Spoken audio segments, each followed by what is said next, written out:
Dear guests, we appreciate your attention and we now proceed to the second session, New Regional Energy Map. We would like to present our second moderator, Edward Chow.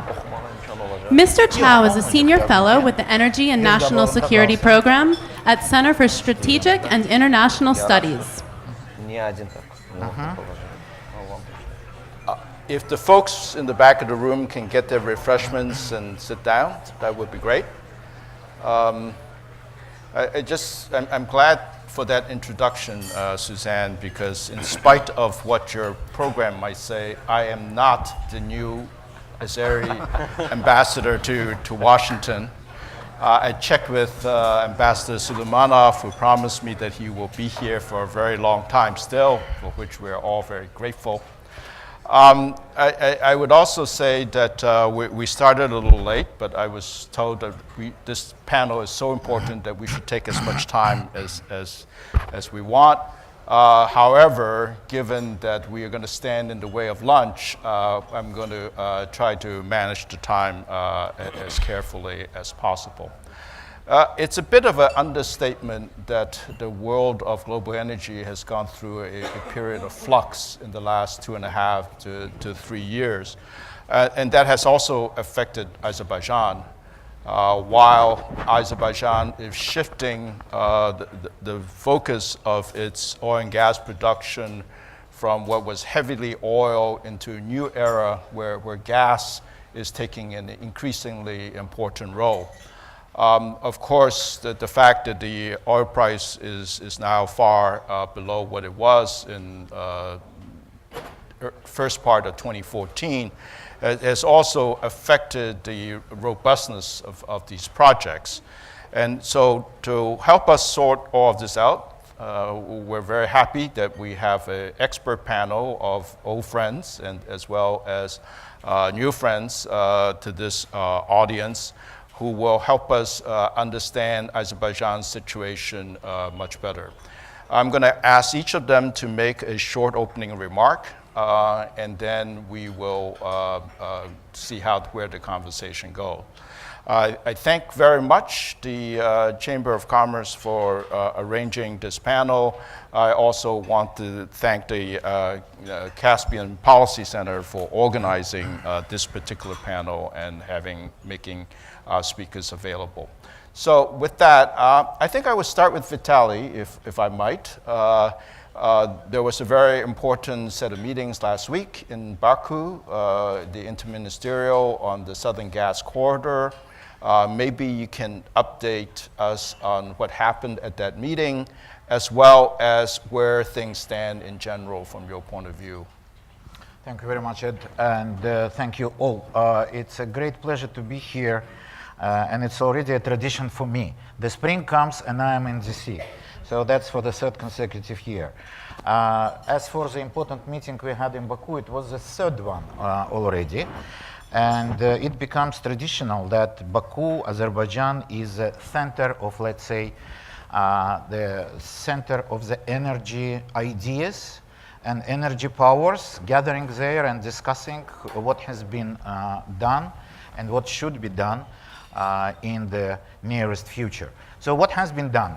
The Southern Gas Corridor, that was the main subject of the conversation, not only, but the main one. And Southern Gas Corridor definitely marks significant success. In all elements of the Southern Gas Corridor, and there are 4 of them, we can justify significant progress. In the upstream part and the expansion of the Southern Caucasus pipeline, we are about 89–90% already done. So we can definitely say that not only this project in Azerbaijan and Georgia is on the way, but most of the works has been already delivered. The 12 wells which will produce gas from Shah Deniz, 12 wells now, are already drilled and ready to start producing at any moment in time when the pipelines will be connected. The 28,000 people, Amos mentioned in the morning session that unfortunately oil and gas industry does not provide the opportunity to employ people for a long time. We have ups and downs. Obviously, at the moment, there is up in the employment of labor force in Azerbaijan and Georgia. 28,000 only in these two countries are working alongside the route. And that's a big number. Comparing with Turkey, about 10,000 people are working there. Comparing with Greece, Albania, I'm not saying Italy, about 6,000 people already working in Greece and Albania. Primarily local workforces, primarily well-qualified workforces, and forces which are improving their qualification. Important element of the Southern Gas Corridor there, which has been mentioned, and I would like to make it very public here, is that what we previously estimated when Al was there and we together were working on this project as 45 billion, biggest energy project in the world of today, definitely biggest project in the gas industry of today. It is now in the range of 40 billion US dollars. So we, thanks to the effective management, thanks to the good procurement policies, obviously also connected with overall economic situation, we managed to reduce significantly the cost of the project. In TANAP itself, which is core part of the Southern Gas Corridor, the most important element, the most lengthy element of the Southern Gas Corridor, we managed to reduce the cost by 30%, by more than 30%, and that's already a great achievement thanks to our company, thanks to BP, thanks to Turkish BOTAŞ, who are partners in this very important pipeline. What also I can mention from the Southern Gas Corridor is a support from all participating governments. We had 11 countries participating, and 11 countries is much more than Southern Gas Corridor countries. 11 countries include Southern European countries, and it also includes European Union. So European Union and 11 countries participating, all of them emphasized their support. All of them signed the declaration, which is also important element in promoting further the values of the Southern Gas Corridor, and all of them shared the way forward for its further development. That's also very important.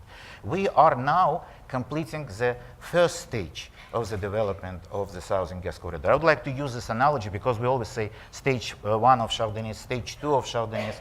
I will, if there will be chance, I will speak today about stage 3 of Shah Deniz. But we're also entering into the second stage of the development of the Southern Gas Corridor. We're talking about interconnectors. Ambassador Warlick mentioned about those in the morning. That's very important. Interconnector to Bulgaria, interconnector to the Balkan area, Ionic-Adriatic pipeline, further interconnectors, which I believe we all will be kind of supporting by moving the Southern Gas Corridor forward, will allow this project, which was in 2013 just a project, now it's a reality, to turn into something which is a huge opening for the vast resources, not only of the Caspian, and that's also an important thing to mention. In no way we are limiting these resources to resources only of the Caspian Sea or to resources only of Azerbaijan. We're talking about resources of the other countries which might be interested in joining the corridor. We're talking about East Med. We're talking about Israeli resources. We're talking about resources from Iraq. And of course, we're talking about resources from the Central Asia. So if you have a developed highway which can transport your resource, monetize what you have, and resources in the Caspian basin are huge. Resources in Azerbaijan are huge. What we only have in Azerbaijan already can feed the next stage of the development of the Southern Gas Corridor. What our neighbors have can develop it even further to the further stages. And I believe that these stages will materialize. At least we in SOCAR, with our partners, being from BP and being from the other parties to the Shah Deniz Consortium, as well as countries alongside the route, and there are no exception to the list of these countries. And the most important is, of course, our partner Turkey, but we working closely with the government of Bulgaria, government of Italy, government of Greece. We are doing everything possible in order to deliver this corridor in time. And it will be in time. In 2018, it will start deliveries of gas to Turkey. In 2020, we're aiming to deliver gas to Europe. We hope that this is important goal will be delivered by us. As I said, in time and with a budget which is lower than predicted. And that's absolutely extraordinary achievement. Thank you. Thank you very much. You make the point that development of a corridor could lead to more gas flows coming from different sources in the future, which is something that is very important to remember. The highway is supposed to extend, of course, to Italy, and there have been some concerns in the last couple of years about the landing spot in Italy. I was wondering whether you can update the audience of whether any progress was made. I know senior Italian officials must have been there. Vice President Sefcovic of the EU was there. Maybe you can tell us a little bit about where things are now. For all of us to understand, when we're talking about Italian landing, we're talking about primarily 8 kilometers only on the territory of Italy for the TAP, Trans-Adriatic pipeline. And we're talking about longer connection, 55 kilometers, which are taken, the work is taken by SNAM, Italian biggest transportation company, Italian ITO. This work is developing, but not all of the issues have been resolved. So if you're talking about real progress in Italy, there is not much to respond. There are still hopes, there are still beliefs, and there are promises. Promises from very high level, promises from the, even from the region where these obstacles have been seen so far. But with all efforts concentrated now on this particular 8 kilometers short connection, I believe that we will be able to overcome in the course of 2017, which will still allow us to deliver together with our partners project in time. Having said that, I'm again stressing that concerns were raised and the situation with the permits, particularly in the region of Puglia, is not completed, is not fully resolved. Not all of them are delivered. And which is part of the reasons why these ministerial level meetings are so important. That's just one of the elements of this conversation, right. Yes. Of course, BP has been in Azerbaijan for a very long time and has the primary upstream responsibility on not only Shah Deniz, but also the oil production as well. Bakhtiyar, if I might invite you to make some comments. Sure. Thank you very much. Very good morning, everyone. So just to continue on what Vitaly already mentioned about the progress of the Southern Gas Corridor, let me just concentrate on the more technical deliveries that BP already kind of achieved in terms of the Shah Deniz and SCPX project. So as already mentioned, we are in country for 25 years. So 2017 is also a special year for us. We are celebrating 25th anniversary of BP in Azerbaijan. This is the very long but very successful cooperation story, strategic partnership story with government of Azerbaijan, with people of Azerbaijan. And we're really happy and honored and privileged that we managed together with the SOCAR, with government of Azerbaijan, to bring the new industry standards to the Caspian and turn the Caspian region to the modern hydrocarbon basin as it is. In terms of the Southern Gas Corridor, we are the operator of Shah Deniz 2 and SCPX projects. And in Shah Deniz 2, it's actually the construction of the platform, subsea pipelines, expansion of the Sangachow terminal, SCPX expansion of the construction activities in Azerbaijan and Georgia. So it's quite wide scale of activities.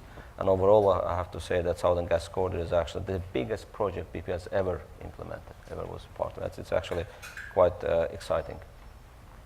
In terms of the delivery, the Shah Deniz 2 and SCPX portion that are operated by BP, we together with the partners managed to complete the project so far by 89% in terms of the procurement, engineering, and construction. So we are pretty much in a good shape to deliver gas by the already agreed timing, mid 2018. In terms of the wells part, 12 wells already drilled out of 26. Out of those 12, 2 already completed, which means that's actually enough already to deliver Shah Deniz 2, first gas from Shah Deniz 2 already. In terms of the platforms, September 2016, last year, we successfully sailed away the first out of 2 platform jackets to the Caspian Sea, and we honored that His Excellency President Aliyev joined us for that big achievement in the project. We expect to sail away the second jacket of the platform in 2 weeks' time, actually, depending on the weather conditions. And in the summer, in June, July period, we expect to sail away the top decks, 2 top decks of the platform. So by end of summer, the platform, this is actually a bridging platform, will be most probably already installed fully in the Caspian Sea. We're also planning to achieve the final completion of the subsea construction vessel, the first biggest vessel in Azerbaijan, Khankendi, which also part of the Shah Deniz 2 project will aim to deliver that by mid-summer time. Vital Melmo also already mentioned about the employment that the project brought to the region, 28,000 people. In Azerbaijan only it's about 26,000 people, about even 26,000 people. 85% of that are national workforce, citizens of Azerbaijan, so it's actually another huge input to the economy. And again, there are further, basically if we look forward, these are what we achieved so far in terms of the project. If we look further to the completion, we are pretty much on schedule, actually. I have to say, well, slightly ahead of schedule. And, Fantastic. Yeah, and that's even more actually exciting news that we are under that budget. We forecast to deliver the project slightly ahead of schedule, but by 15% less budget forecast than FID, final investment decision assumption. So it's actually a really good achievement, again, that could have been happened without support of the government, partners in SOCAR, and also the other partners in the project. So that's kind of the short summary of what we've so far achieved. I'm happy to take questions, if any. Remind us when first gas might be into Georgia and then into Turkey? So the compressor stations in Georgia, we actually aiming to complete them by this year. So we might have actually first gas into Georgia's system by mid of this year. But that will not be the Shah Deniz 2 gas. That will be just the gas into the system, just to test the system, make sure that it's ready. But in terms of the Shah Deniz 2 gas, the first gas delivery to Turkey is aimed for the second half of 2018. And Europe, we are so far on the schedule for 2020. Very good, very good. We also have Abdzulazis from the World Bank here with us, and very interesting to hear about the World Bank's involvement in TANAP in particular. Maybe you can give us introduction on. Sure. And why the bank thinks this is an important project to be involved in to begin with. Absolutely. We've heard from many speakers about the importance of the Southern Gas Corridor and the economic development opportunities between countries in the region. For the World Bank, actually, our involvement is also both with Azerbaijan as well as with Turkey, because we see the fundamental value in having a project that crosses the entire territory of Turkey, not only acts as a transit to take Azerbaijani gas to southeastern Europe, but also as a beneficiary of gas into its own system. And many of you may know that Turkey increasingly relies on natural gas for meeting its energy needs. And this relationship with Azerbaijan, which had started many years ago in terms of gas trade, is now flourishing and being solidified through the Southern Gas Corridor. TANAP obviously has benefits for more than just Azerbaijan in this case, but we looked at it from the sense that Turkey, as one country, excuse me, as well as for the countries of the Western Balkans, who would eventually also be beneficiaries of economic trade and development. And for the bank, we've been involved in a number of countries and regions where we saw the value of economic interdependency through regional trade and transport corridors, both in terms of the economic development as well as security and regional integration aspects. And in the case of TANAP, this is clearly one of those landmark projects which brings together a whole host of countries as well as opens up new channels of economic diversification for Azerbaijan, markets that previously have not been tapped in terms of gas supply, as well as for Turkey, who aspires to be a gas hub at some point in time,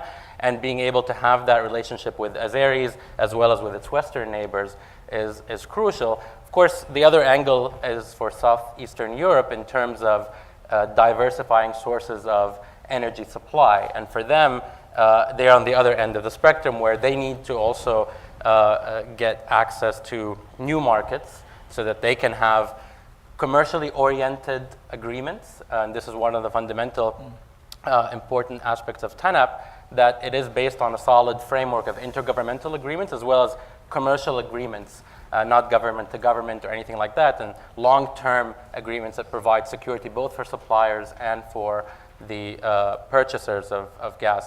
So, in summary, I think for the bank, this involvement has culminated into our ability to support Azerbaijan in meeting a significant financing requirement for TANAP. It is obviously the largest shareholder in the project, as well as having significant financing needs in the project, since you only have 3 shareholders there, BOTASH and SGC. So for us, we've actually went ahead and gotten a number of other international financial institutions, including our own Multilateral Investment Guarantee Agency, a member of the World Bank Group, to mobilize up to 1.2 billion of guarantees that will cover commercial debt that the Azerbaijan government would raise through SGC, the closed joint stock company, as well as the new Asian Infrastructure Investment Bank, another new IFI in the landscape who actually has signed up with the World Bank to participate in this. And we're also working with the European Investment Bank and the European Bank for Reconstruction and Development, who also are involved at various parts of the supply chain. So all in all, the bank has taken the leadership role in TANAP, but I would stress that actually a lot of the international financial institutions see the value of such large infrastructure that bridges continents and regions and develops economic opportunities for everybody along the supply chain. And with your permission, I just Yes, would like please. to thank the World Bank and to share with them our appreciation for the leading role they have in this exercise. It has been mentioned already, and I just would like to stress more. Number of financial institutions, including in the first place World Bank, already participate in the Southern Gas Corridor. Yes, banks already direct participants to that, and that is very important because their standards, not only environmental standards, but other standards as well for the implementation of the different element of the corridor, will be carefully observed and implemented by the different elements which are benefiting now from their direct participation in this very important exercise. So thank you very much. Thank you for acknowledging that. Actually, on this point, I didn't want to bring it up initially, but basically that has been seen also as the value added of having international financial institutions. While I have to recognize TANAP is a top-notch entity, TANAP, the company which runs the pipeline, nevertheless, having the involvement of the World Bank, we see the value added in environmental and social safeguards, in a lot of the fiduciary aspects related to the project, really improving them to the extent that you can in order to help the countries themselves, and specifically in this case Azerbaijan and Turkey, really shine and present to the world that they can actually do things on their own very well, but also take them to a higher standard with respect to especially environmental and social safeguards on a project of very high visibility like TANAP. And is it unusual for the bank to take a role like that, leading the financing, as opposed to participating in a small piece of the financing? Not at all. I don't want to overplay also the role of the bank. We are a participant in TANAP only, which is part of the supply chain, but it is not unusual. I personally have been involved, as well as some of my other colleagues, in many of these initiatives where we see a lot of interest from the governments and from the countries to develop these cross-border trades. And I remember colleagues telling me the bank had been involved, though not financing, in the Indus Water Treaty many, many years back in having the deal between Pakistan and India. But we've also been involved in Central and South Asia in terms of transmission infrastructure, electricity transmission infrastructure. I was a part of that project as well, Central Asia and South Asia electricity transmission. And we've built actually a coalition, both of financiers as well as support the governments to develop intergovernmental agreements, commercial agreements, etc. In the case of TANAP, it was slightly different because we were latecomers. The agreements themselves, the framework had been in place.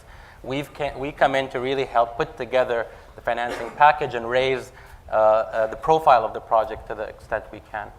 Very good. You know, there was a time when I heard that Al Cook was coming to town. I immediately thought Shaktinis 2 and Southern Gas Corridor. Al's got a slightly different role today, but of course he knows a lot about the subject of the Southern Corridor. Anything you wish to say about that, I'm sure you're very happy to hear about the progress that has been made.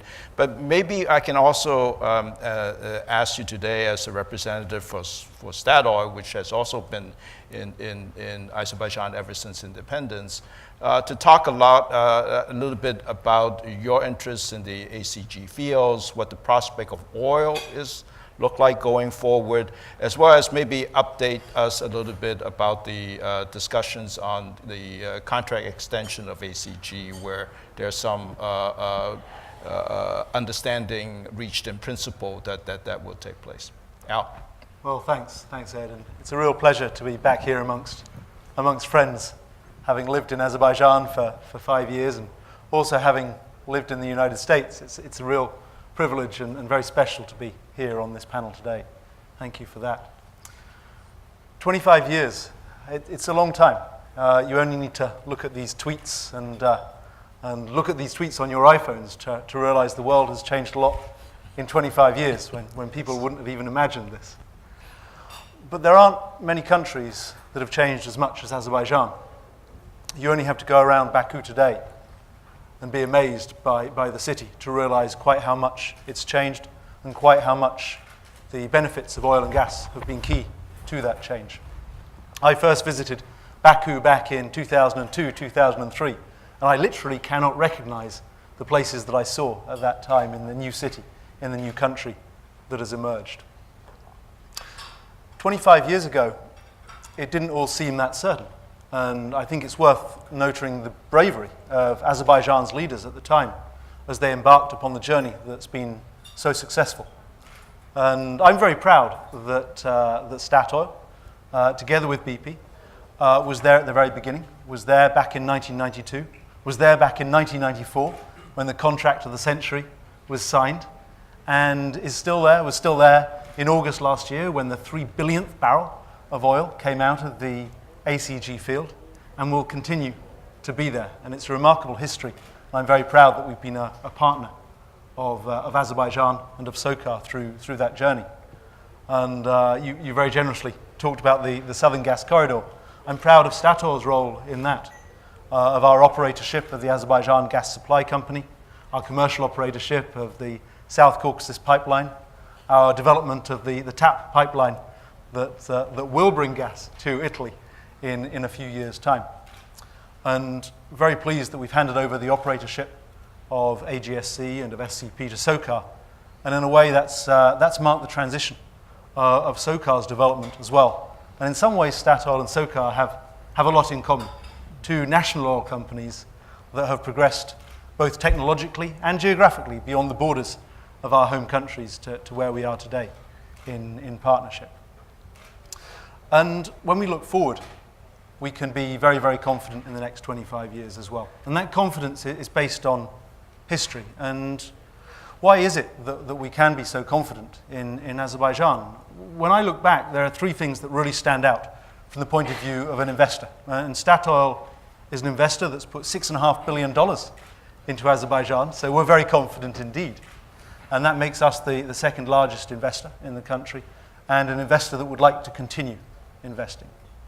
And when we look at the quality of what we've achieved together with Azerbaijan, we can look at three different factors.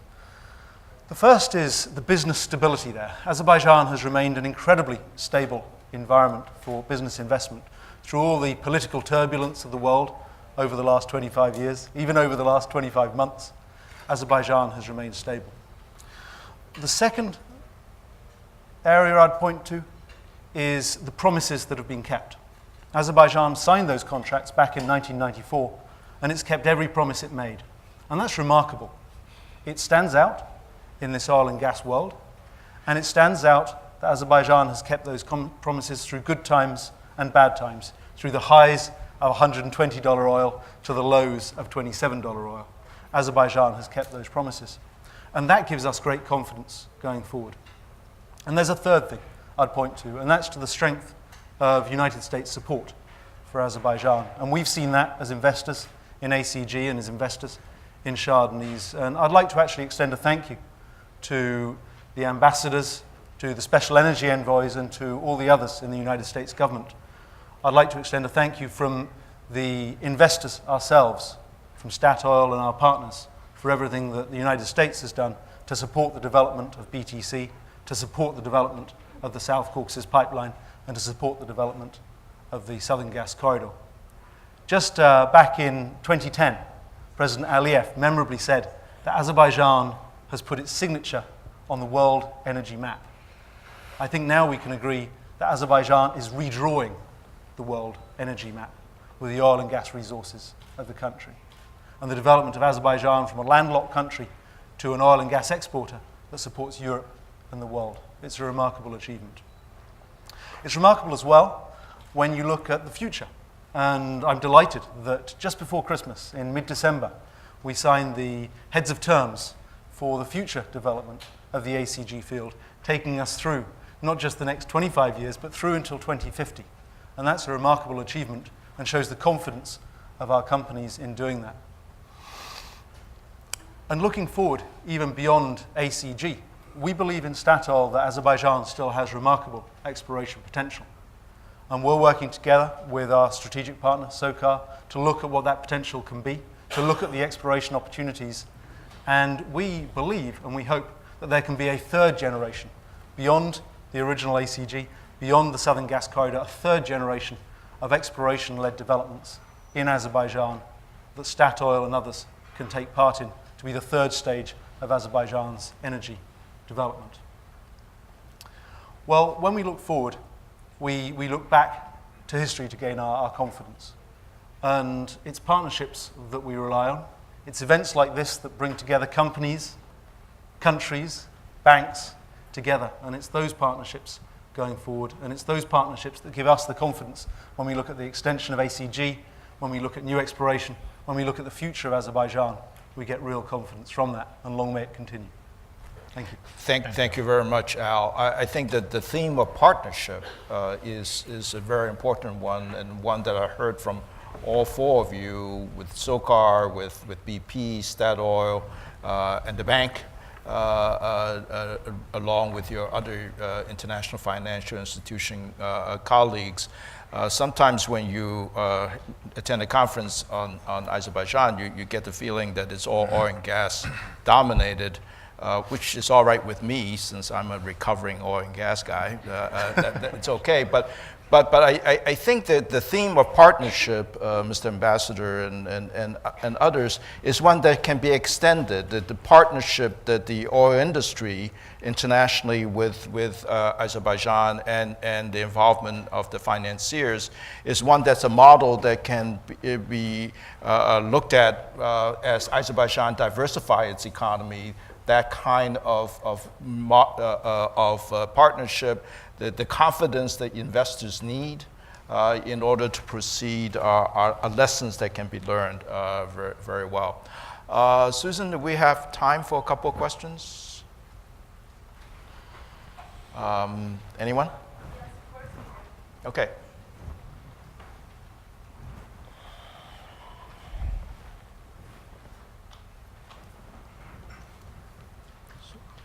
We explained everything so thoroughly that people are ready to move on. Well, it's all right with me. I got my questions answered. There's one here and one there.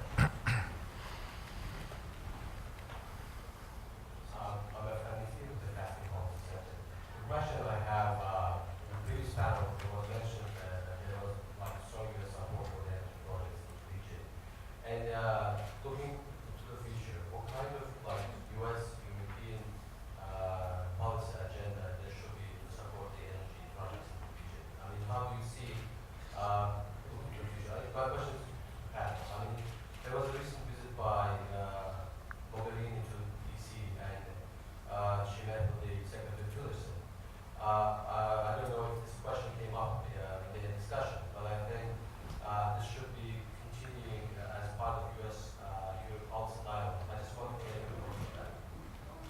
very good question. U.S., Europe, in regards of alignment on policy towards Azerbaijan and the interests. Anyone want to, Vitaly? If I may Yes. start on this, and I believe that my colleagues can continue with their own thoughts. It has been touched upon on the previous session, and I will just repeat what has been said already, that the gas from the Southern Gas Corridor will probably never reach United States. I'm saying probably because you never know, and we in Azerbaijan have very forever far-going is a long time. ambitions, and we can start developing the gas in the forms which can reach United States one day. But is it only Europe which will be benefiting from the greener and easier accessible gas of the Caspian region and other regions? No. If the economy of the European Union, if the economy of Turkey, if Georgia will be stronger, the more stability in these countries, the stability in the overall European borders will obviously increase the level of the stability overall, global stability. And we strongly believe that US interest and support which was already reiterated by the new administration in the address of Secretary Tillerson to the third ministerial meeting in Baku, is definitely strong and will remain strong. We would like, as I said before earlier, we would like to develop on this support, to build it further. We are prepared to continue this cooperation. Role of the United States in the world is obviously acknowledged and extremely important. Role of the United States in our region is also very important. Among other things, it is important as one of the guarantors of the peaceful solution of Nagorno-Karabakh conflict. Some people in the previous conflict called it issue, Nagorno-Karabakh issue. It's not an issue for us. It's not an issue for us. It's open-bound. It's something which is in our hearts. It's something which is very close to our minds. It's not an issue. It's a conflict. It's a problem which should be resolved for the benefits of all. And that's, again, where United States' role is very important. Do you need more support from Europe? And is Šefčovič's personal involvement only, of course, since the time he's been in that position, which it hasn't been very long, a sign that Europe is going to punch its own weight a little bit, since it's Europe that has the geoeconomic interests in both the Southern Caucasus as well as Central Asia, for that matter. And for America, it's more of a geopolitical interest than a geoeconomic interest. Do you sense that, that Europe's paying a bit more of the positive attention that the region needs? Europe pays obviously positive attention. I don't know how to answer your question whether we need more. We have a continuous support, and both sides, European Union and Azerbaijan, are appreciating this support and working on developing this support further. Support is ongoing. It's not only Vice President Šefčovič, it's also Vice President of the European Commission, Mogherini, who visited Baku and also spoke at the second Southern Gas Corridor Ministerial, emphasizing how important is it for the European relationships, internal relationship and external relationship. We have the support. We have support from Commissioner Kaneta. We have support from Vice President Šefčovič. This support, we're enjoying it, and we are working. It's working relationship. We are developing this relationship further, and it will never stop. As I mentioned, what we have today with the Southern Gas Corridor, it's just the first stage. We're already entering into the second one, and this is with interconnectors, allowing Caspian gas, Azerbaijani gas in the first place, to reach other elements of other regions of Europe. It will continue. All of this requires permanent attention, constant relationship, exchange of ideas, exchange of views and support. Support which also allows us to cooperate closely with European financial institutions, with European Investment Bank, with EBRD, with the other institutions which are showing great interest to this project. All of this thanks to these very good relationships. Very good. There's a question over there. Thank you very much for having us. My name is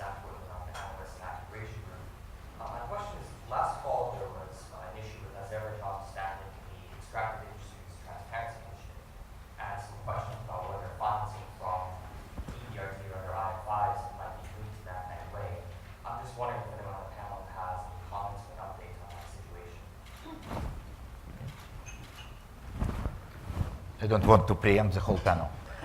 I don't know what you call an issue, but obviously Azerbaijan, as one of the countries founders of the extraction industry's transparency initiative, is very keen in developing the same good relationships with the initiative as we always had.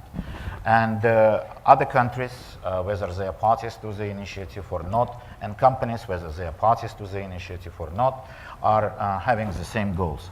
What we strongly believe is that extraction industry's transparency initiative is a great instrument allowing the companies and industries to get further aligned and to increase the level of awareness and to support the further development of their sectors in the relevant countries. We appreciate the work and the cooperation we have with this initiative. The banks you mentioned, as well as the other banks, also value the role of the initiative very high, and we in Azerbaijan fully share the interest in order to keep these relationships working in the future. Abdulaziz, maybe the back of the questioner's mind is whether this is something that the bank and other IFIs follow closely. Yeah, I mean, as Sir Vitaly mentioned, I mean, EITI is one of many different benchmarks of transparency and governance.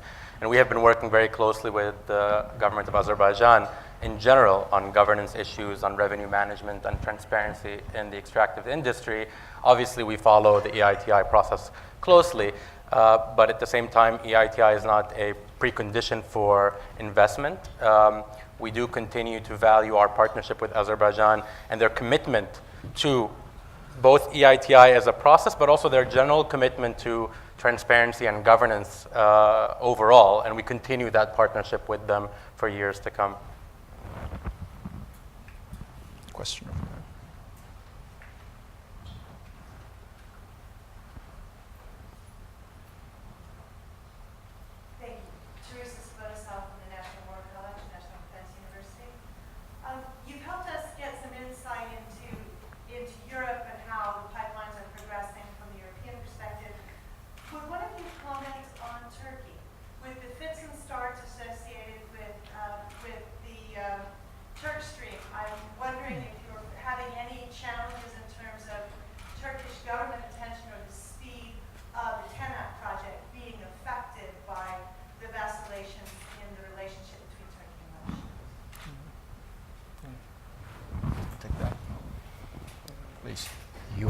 Sounds like TANAP's ahead of schedule, or slightly ahead of schedule, which is very encouraging. But the assumption behind the question is an interesting one. Has Turkish Stream and the back and forth of the Turkish Stream taken your colleagues in BOTAŞ and the rest of the Turkish side eyes off the ball at all?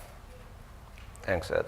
So first of all, just a comment on this. When I mentioned the slight ahead of schedule, I really meant the Shahtenish 2 and SCPX portion, which we are operating on behalf of the partner. So that's the piece of the project that I can commend and I can underline that slight ahead of schedule. Regarding other projects that could join the Southern Gas Corridor, I mean, it's a long-lasting issue. It's a long-lasting period. So basically, if you look to the current throughput capacity of the pipeline, TANAP and TAP, 10 billion cubic meter, and that's pretty much booked now. Right. So we got 11 gas buyers with a long-term gas sales and purchase agreement. So pretty much the Shahtenish 2 gas already contracted and the volumes are already booked. So yes, there is actually a possibility for the expansion.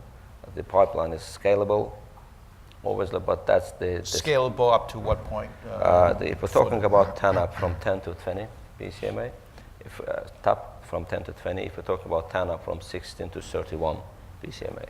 So again, any future possibility of any future shippers joining either TANAP or TAP, this is the subject to the legislative requirements either in Turkey or EU.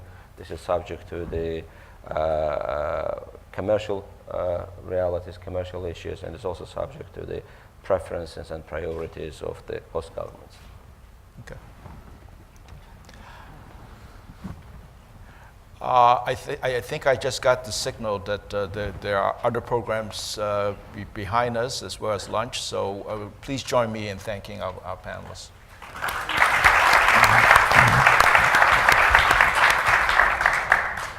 Thank you very much, dear panelists.